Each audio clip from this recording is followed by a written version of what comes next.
Yàmá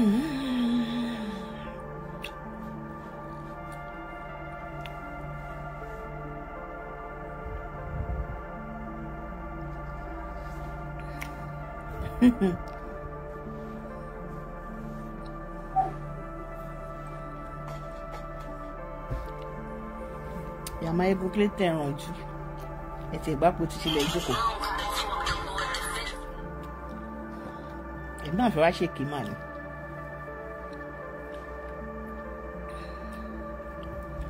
Mo máa fẹ́ wá ṣèké mà ní.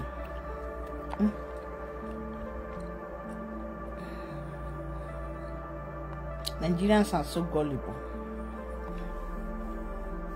They are gullible.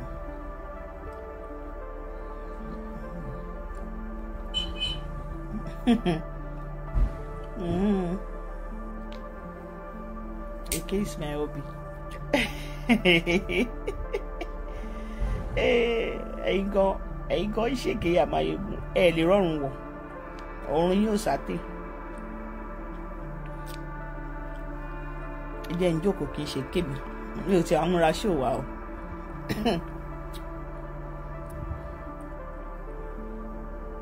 Happy Thursday àwa wà ní olùdé bíbá ó di Monday.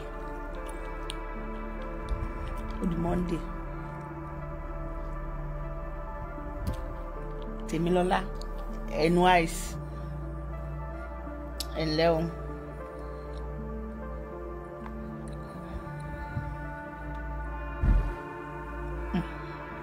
Kí ló ń bọ̀? Nítorí báńtì mi ń bọ̀ lé ní tẹ́lẹ̀ ni. Bí àwọn dẹ̀ ṣe máa bọ́ta létà. Adíṣọlá ẹ̀nlẹ́. Ọkọ ẹ̀ ó lè ṣe.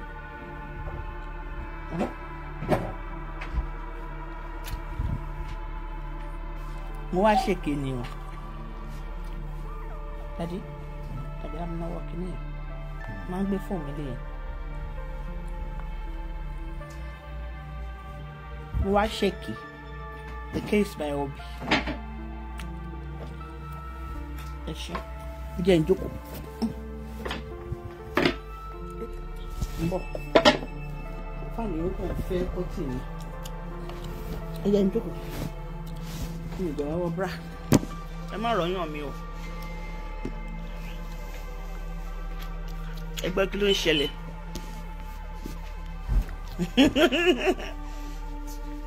Mo fẹ́ fọṣẹ sí irun mi.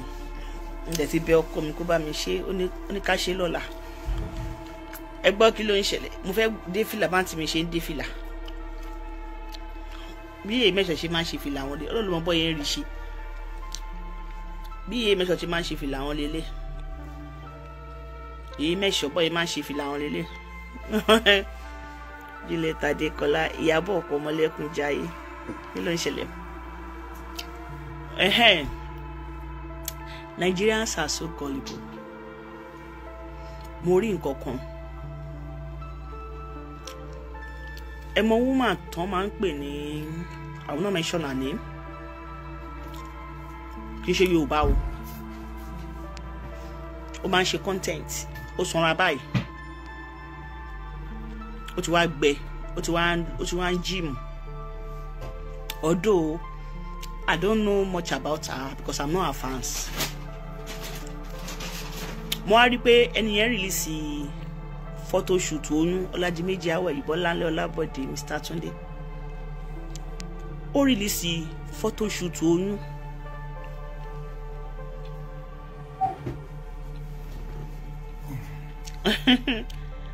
Olabisi said, "Zi mama ọmọ ni ẹ́. I look around on Facebook. Èwo ni wọ́n ṣe ń sìn. Tẹ́ bá rí mi pé mò ń ṣe ìyàn ọkọ mi ló ń fọwọ́ pa mí lẹ́yìn o. Gẹ́gẹ́ bí mò ń ṣe ṣóhun sí tó wá ń fọwọ́ pa mí lẹ́yìn o. Jẹ́ mo sọ fún ẹ pé yìí ń bẹ mi o. Ibi tó fọwọ́ sí yẹn gbogbo wá ń dùn mọ́ mi. Ó ń dùn wọ́n. Wá sísàlẹ̀ díẹ̀. Ó ń dùn mí. Wá sẹ́gbẹ̀ díẹ̀. Má bọ̀ lókè díẹ̀. má bọ̀ lókè díẹ̀díẹ̀ yá wá sálẹ̀ pọ́sẹ̀gbẹ́ òun lọ sókè dáadáa bá ń fọwọ́ pa gbogbo bẹ̀yẹn oh serious Adé ìbọn tó fọwọ́ kàn ló jẹ́ kó máa dùn mọ́ mi kálí ò fọwọ́ kàn sí mo wà òkè ní ìsìn gbọ́ ẹ̀ padà síbẹ̀ gbé ọwọ́ ẹ̀ padà síbẹ̀ one is your no we have holiday in Germany here today everywhere supermarket school kò síbi tó ṣí lẹ́yìn hospital so wọ́n ní holiday wọ́n lọ bí iṣẹ́ lẹ́nu ó dọ̀la but èmi ò lọ school lọ́la àwọn ọmọ náà ò dẹ̀ lọ sí school but àwọn lọ bí iṣẹ́ lọ́la wọ́n máa tètè dé ọmọdé ní 12 ṣé mi láṣẹ wo tẹ́tẹ́ mi kọ́ ni mo ṣe ṣé o kí adé mi tó máa fọ́ pa mí lẹ́yìn àgbàyà ni ẹ má dà lóhùn ṣé ó ṣe pé pàtó mo ṣe ṣe ló ṣe ń gbọ́wọ́ wa mẹ́kìnlá náà gbé kámẹ́rà yẹ àgbé kámẹ́rà ó wà ń bíbá.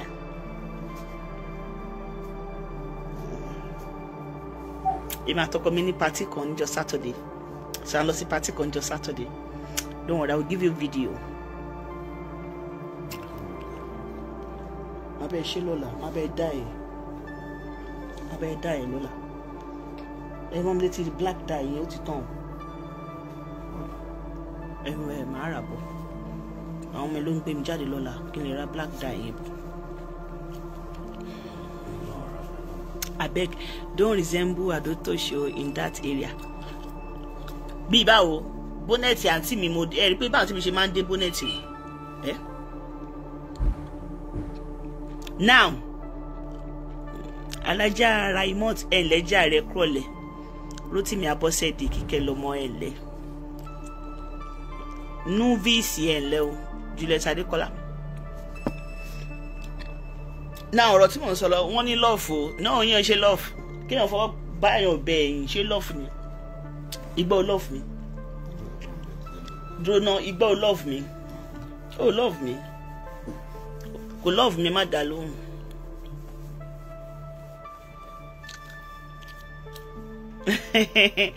Only thing you are enjoying our daddy is your hung you. Hung ke. Like she China. Like she China. Ìyẹn ò yé mi, one is your hung you. Jẹ́ kí èèyàn ṣé ó yẹ kẹ́yìn gan máa dá sọ̀rọ̀ Adé ṣe bí èmi àti ìlàjọ ń ṣe ṣó o sí ẹ̀ ń dá sọ̀rọ̀ ohun tó fọwọ́ pa mí lẹ́yìn ṣé yẹn la gbé wá fún yín ṣé yẹn la gbé wá fún yín nígbà tá a ní ká ṣe ṣó gbẹgbẹ tó fọwọ́ pa mí lẹ́yìn lẹ́yìn ṣọ́ ẹ lẹ́jàre ẹ káàbọ̀ ẹjọ́ àṣẹ ṣó wà járe. If Mr. Daisy did not love you make I be Igbo love me Igbo love me gbogbo ò lè sọ pé o love me o lè sọ ń ta pé o love me o love me tí wọ́n sọ pé Adébí gbé orí wa mo fẹ́ bẹ fún ìfẹ́ wa gbé orí ẹlẹ́ wọ́n gbé orí ẹlẹ́ kémi bẹ orí ẹ̀ ìwọ love mi Adébí ìyá mo fẹ́ test ẹ̀ tí wọ́n yẹ pé o love me ṣé o ń gbọ́ Adé o love me bóyá kiss me bíbá má fi mọ̀ bóyá o love me bíbá. Kiss me bíbá kiss me ẹ ti rí pé kò love me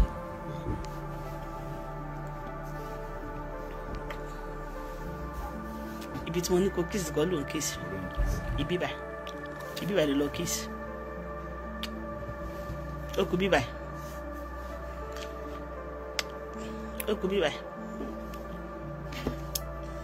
ṣé mo ní kó fa ètè mi ní mo ní kó kiss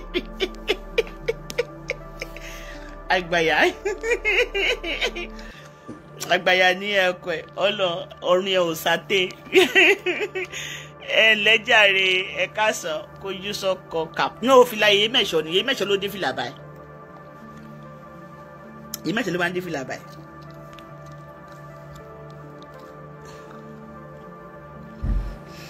Now ẹ jẹ́ àṣẹ show as what we saw on social media.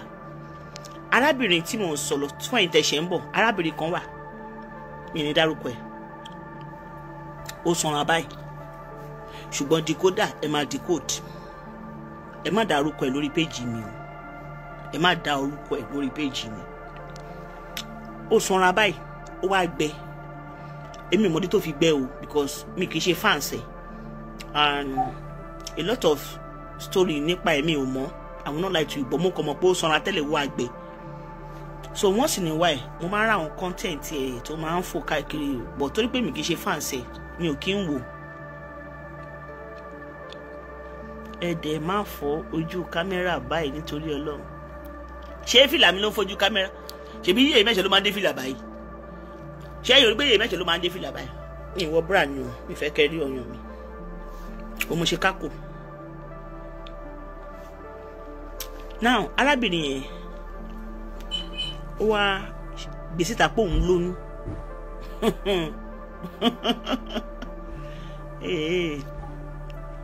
Ó wá gbé síta pé òun lóyún. Bí àwọn ayé ṣe lọ gbé fọ́tò tó yà ní April jáde nìyẹn. Wọ́n á fi compare tọ̀tẹ̀ yìí. Wọ́n ní Facebook catch you and Mr. Ade for kissing on live show. Ṣé wọ́n ti ṣe restriction ni? Ade wọ́n ní Facebook gbọ́dọ̀ ka epo kiss o. Wọ́n ní ó ṣe lípò nígbà yẹn. Okay. Now arábìnrin yẹn ẹnu eyes, how are you? Ẹnu eyes. Arábìnrin yẹn wá gbé síta pé òun lóyún. Àwọn èèyàn wá lọ gbé before fọ́tò tó ti yà tẹ́lẹ̀tẹ́lẹ̀. Wọ́n wá gbé síta tó yà ní 2 months ago. Wọ́n wá gbé síta. Ó wá fa controversial pé oyún rọ́bà. Arábìnrin yẹn tó wá release fídíò níbi tó ti wà ní gym. Ibi tí mò ń lọ gangan ni pé bó ṣe release fídíò yẹn, Nigerians are gullible.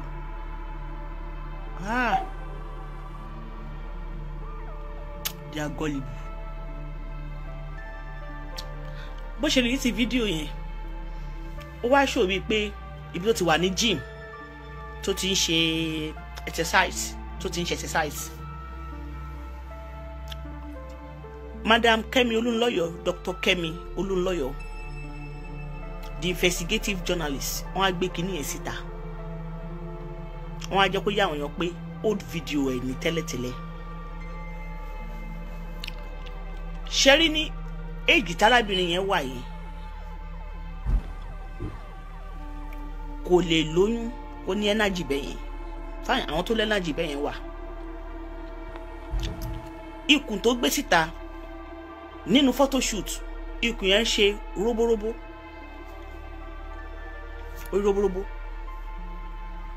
Ikùn tó wá padà lọ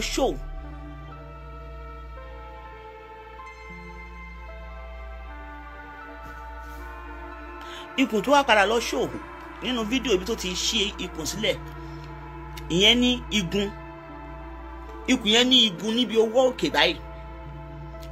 Tó bá ní kèmí sọ, ẹ jẹ́ kí n fi allege sí. Màá sọ ní sọ pé nígbà tó fídíò yẹn old video ni. Woman Kemi yẹn wọ́n wà ní right track. Tó bá ní kí n sọ, fídíò yẹn jọ old video. Torí irun tó fi release photo shoot kọ́, òun kọ́ ló wà lórí ẹ̀. Irun orí ẹ̀ yìí wọ́n ṣe ẹ̀dì ni. Fine, èèyàn lè túnú láàárọ̀ kó dìlé ni kó sọ̀rọ̀ kó mátà. But look ẹ̀ tó wà nínú look tó fi ṣe photo shoot kọ́ ló wà nínú fídíò yẹn. Àti wípé èèyàn lè lóyún, ẹni tó ti claim pé òun lóyún kan òun miscarriage ẹ̀, kó tún máa fi oyún yẹn máa wá ríìmù exercise get, kó máa fi oyún yẹn kó máa fi máa wá ríìmù exercise. Now oyún ikùn yẹn, ikùn tó show yẹn, ikùn yẹn jọ èèyàn tó níkùn. Ẹ mọ̀ pé tí àwọn kan bá sanra tó bá fẹ́ lose fat, wọ́n sì máa tún níkùn. So exercise tó ṣe tí ẹni yẹn ń ṣe, exercise tí wọ́n fi ń lose belly fat ni. Nínú fídíò tó release, exercise yẹn ó jọ exercise tó fi ń lose. Torí èmi náà ti lọ sí gym rí. Exercise tó fi ń lose belly fat òun ló register. Now Madam Kemi wá claim pé old video ni lóde eléyìí ṣáà máa pè nígbà tí wọ́n bá ń ṣe live chat. Ẹ jẹ́ ń pè bí báyìí wọ́n bá ń ṣe live chat lóun máa pè àti pé tẹ́lẹ̀ ò gbé èèyàn máa ṣe live chat ó ṣe wá ń pè abẹ́ẹ̀kì kálílé.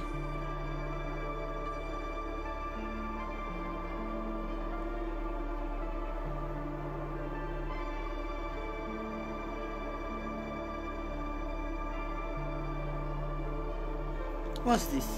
Kí lẹ send sí mi?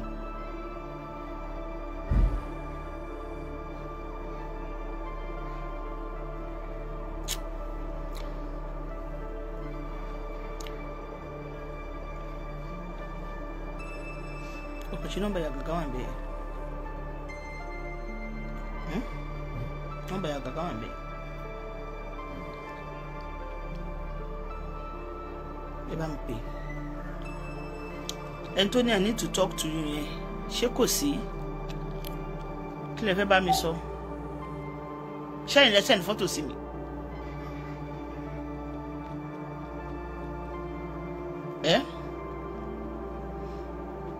Bọ́lá Ọláníyì, ṣé ẹ̀yin lẹ send photo sí mi?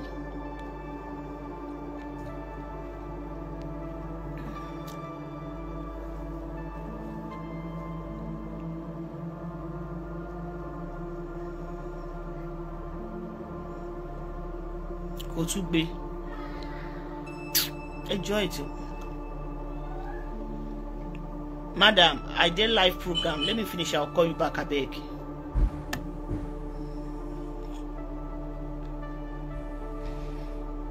Show loud. Madam, okay. I did live. Oh, loud. Ọ̀rọ̀ tí mò ń sọ lọ.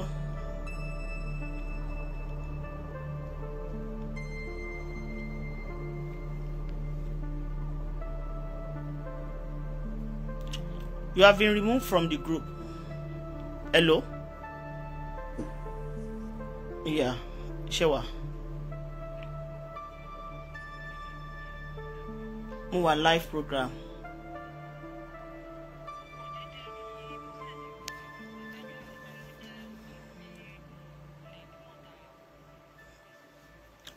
Ebe àwọn ta ni. Àwọn ta yìí mẹ́sọ̀ ló ṣì náà. Gbà èèyàn lè ṣí nǹkan bẹ́ẹ̀ kẹ́ pé lọ́rẹ̀. Kí ló ṣẹlẹ̀?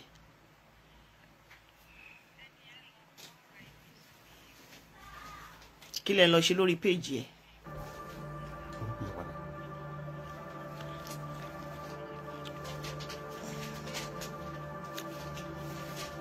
Hold on. I did live. I did live program, I beg. I will call you back.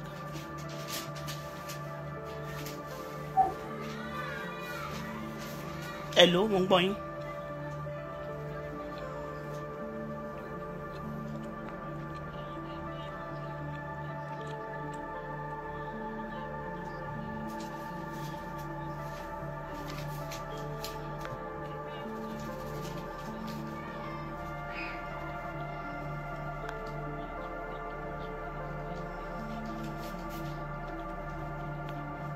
Àwọn tó ti gé tí wọn lọlẹ lọ́run rojọ́ fún náà ẹ bá ti má dé orí péjì wọn ẹ bá ti má lọ dórí péjì wọn ẹ lè ṣe gbégbésẹ̀ fún ẹ bá ti jọ mi irú àwọn bitter so bẹ́ẹ̀ yẹn ẹ̀yin ṣàrò orúkọ tó fi ṣí page so ẹ̀ ní débẹ̀ ni they are so bitter and then wọ́n dẹ̀ ti fẹ́ kú ẹ lè report now why not ẹ report kìíní ẹ report ṣé wọ́n upload ẹ ni now ẹ lọ síbi report ẹ lọ síbi report ẹ bá ti lọ síbi report níbi kìíní tó upload yẹn ẹ report ẹ ń bẹ máa rí step tẹ máa ṣe síbẹ̀ ẹ wá send email sí wọn wọ́n máa gbé ìgbésẹ̀ lé lórí yeah.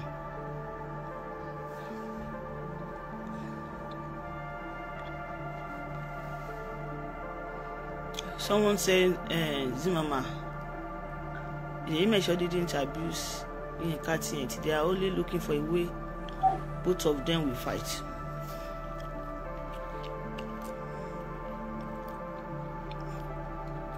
Akonbi said, Zimama, please, I don't know why I couldn't have access to Zimama freaking phone anymore because the admin removed you. Ẹ lè wà nínú group kẹ́ má sọ̀rọ̀. Àwọn tí wọ́n sọ̀rọ̀ ni àwọn admin removed.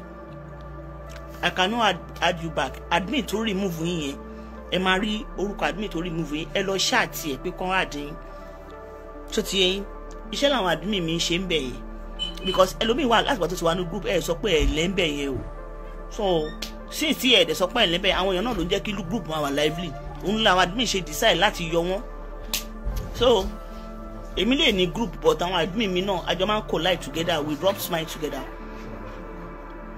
Ẹ sọ fún admin tó yọ yín yẹn, ẹ máa rórúkọ ẹ bó ṣe yọ yín, ẹ ráìtì ẹ padà pé kí ló tó yọ yín máa ṣàlàyé fún yín, ó máa ń fún yín terms and condition pé nǹkan táyà ẹ pẹ́ fẹ́ pé at least ẹ̀yin náà ẹ máa sọ̀rọ̀ o. Àwọn èèyàn tó ń sọ̀rọ̀ ńbẹ̀ tó lọ ń ju àwọn nǹkan tí ẹ̀yin enjoy ńbẹ̀, iṣẹ́ náà làwọn náà ń ṣe. Tẹ́ ẹ bá tiẹ̀ rí kọ̀kọ̀ jù síbẹ̀, tó bá sọ̀rọ̀ ẹ máa bá wọn dá sí, tó bá ń ṣe gbá, tó bá ń crack joke ẹ bá wọn dá sí, tó bá dẹ̀ need advice ẹ bá wọn dá sí. But ọ̀pọ̀lọpọ̀ yín ẹ kò máa wà ń bẹ̀ ní dá sí, ẹ máa jẹ́ sálẹ̀ ń wọ ìṣẹ́, ẹ máa wò kọ́ táwọn èèyàn ń ṣe bẹ́ẹ̀. Wọ́n dẹ̀ sọ pé àwọn ò fẹ́ babysitting, wọ́n dẹ̀ béèrè permission pé ṣé káwọn yọ àwọn èèyàn, wọ́n dẹ̀ ní kó yọ wọ́n, wọ́n dẹ̀ gba àwọn èèyàn yọ, wọ́n gba àwọn èèyàn yọ gan, ẹ̀yin nìkan kọ́ lọ yọ, ẹ má bínú. Now someone said I should ṣé àǹtí Yinka tiẹ̀ ti ṣe show ni, ṣé wọ́n ṣe show ni?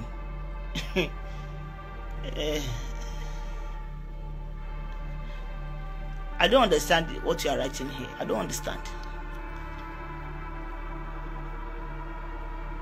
What's going on? What's going on? Kí ló ṣẹlẹ̀? Ẹ fún mi di ọ̀dà fún mi kí n jáde lórí TikTok. What's going on? I don't understand.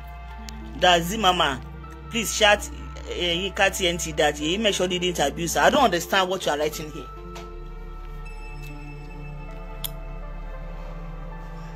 Wọ́n ṣe show lórí kíni?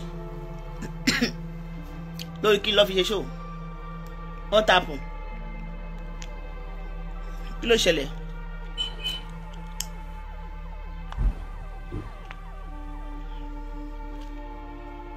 She did for Yemesho. How? Kí ló ṣẹlẹ̀? Kí ló dé? How? Báwo ló yẹ ṣẹlẹ̀? Someone should call in and tell me. Someone should call in and tell me what's going on.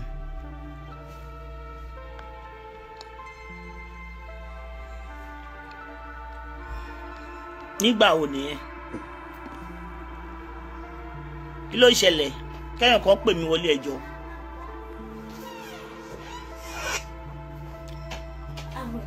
Mo fẹ́ jáde lórí TikTok ni o.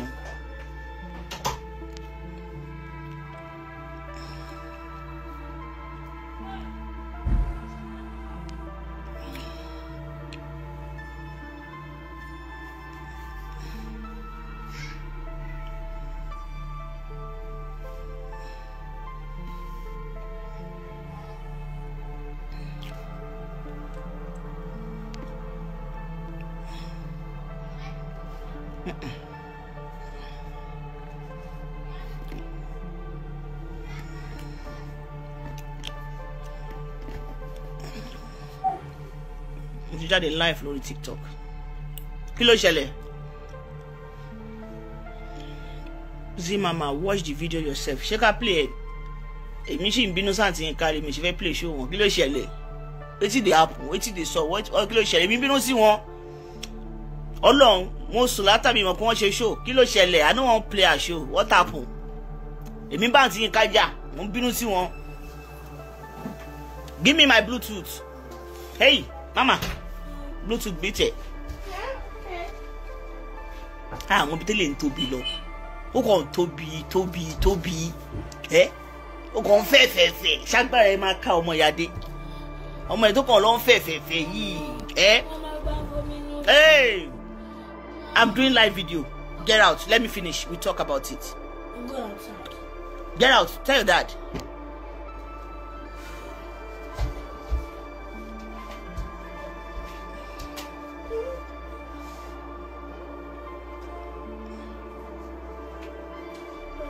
Kí ló ṣẹlẹ̀? Lizzie Anjorin is out. ṣọ́njà ni. Nǹkan tó ṣẹlẹ̀ ni pé èmi máa play èyí mẹ́sọ̀ fáwọn tó wà lórí TikTok. Ẹ̀yin tẹ́ wà ń bí ẹ lọ bá wọn. Power on. Èmi máa play wọn bí báyìí. Bluetooth mode. Máa play wọn fáwọn tó wà lórí TikTok. Connected. Àwa dẹ̀ máa ṣe fàájì tiwa. Máa play ẹ̀. Torí àwọn tó wà lórí TikTok kán lè gbọ́ nǹkan tó ń ṣẹlẹ̀. Ẹ̀yin tẹ́ wà ń bí, you can go and meet her because èmi sì máa play ẹ̀. Àbí ojú zí lẹ́fẹ̀ máa wò ni. Ṣé fẹ́ máa wojú zí ni? Yìí táwọn ọmọ ẹgbẹ́ ṣe ń kọ́ bá ń bè lọ́wọ́ kìíní pé ṣé dáàdì tèmi sọ. Ìṣègájù. Ìṣègájù.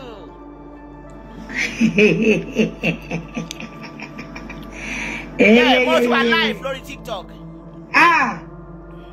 Indubusu. Indubusu. Indubusu.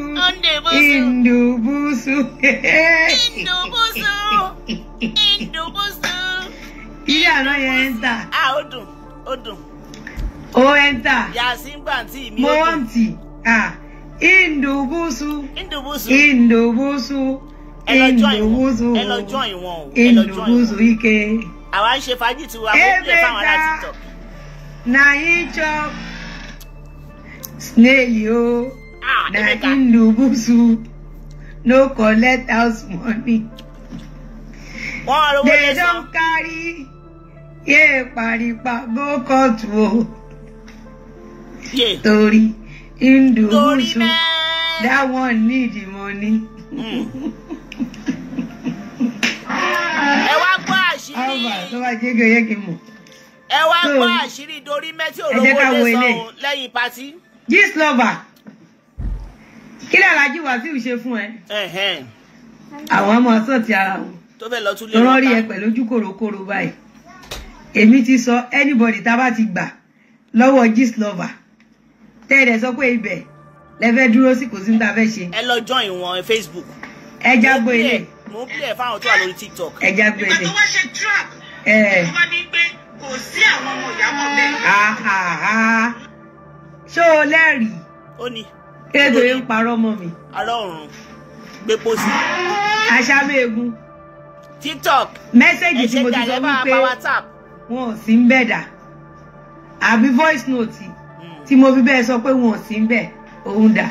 Indubusu. Facebook ẹ lọ join Yèyé Mẹ́sọ̀. Mo ń play ẹ̀ fáwọn ará TikTok. Indubusu o. No, I will off my Facebook live now. Mo kàn fẹ́ wá ṣeré tẹ́lẹ̀ ni, so I will end the Facebook live. Kọ́ lọ join Yèyé Mẹ́sọ̀. Indubusu wá tọ́jú ẹ̀, ó mọ̀ pé máa ń sọ́nù. Indubusu kí ló dé ń parọ́ mọ́ mi jẹ́ mo dẹ̀ níṣẹ́ tó pọ̀ lẹ́nu. Ẹ jẹ́ sáré connect, á bá mi connect wọn. Èwo ni no? Ọ̀rá imú kọ. Mi ò ní ṣòṣẹ́. Indubusu. Mo kàn fẹ́ wá ṣeré tẹ́lẹ̀ ni. Indubusu. Mo sọ fún pé Yèyé Mẹ́sọ̀ láwọn ń bọ̀. Indubu kalondobo emeka olóyún.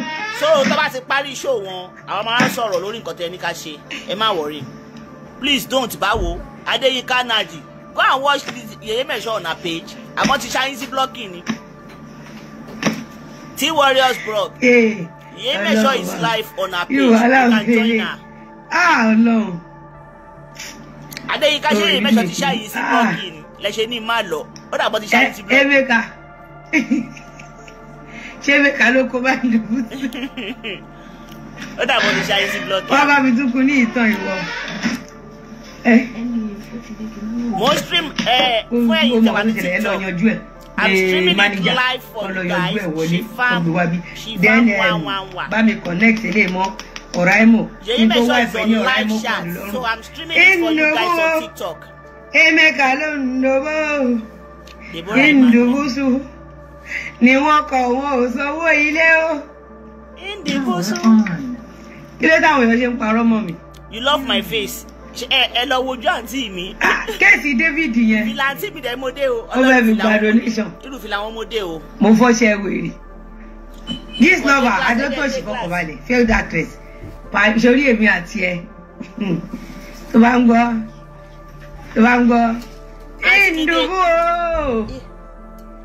Indobo àǹtí mi dé glass Indobo so Emeka o Indobo so ẹ wo gbogbo yín ẹ yà pé manager lọ arrange wa ẹ báwo mo ṣe wá fẹ́ gbádùn iṣẹ́ ìtorí Ọlọ́run ẹ lọ wo yèé mẹ́ṣọ́ mo bá wọn stream tíṣẹ́ dẹ̀dẹ̀ lọ sàlẹ̀ lọ sọ òun nìyẹn lọ wá lulẹ̀ mi ò fẹ́ pín ẹni tó máa tó bọ̀ láti sàlẹ̀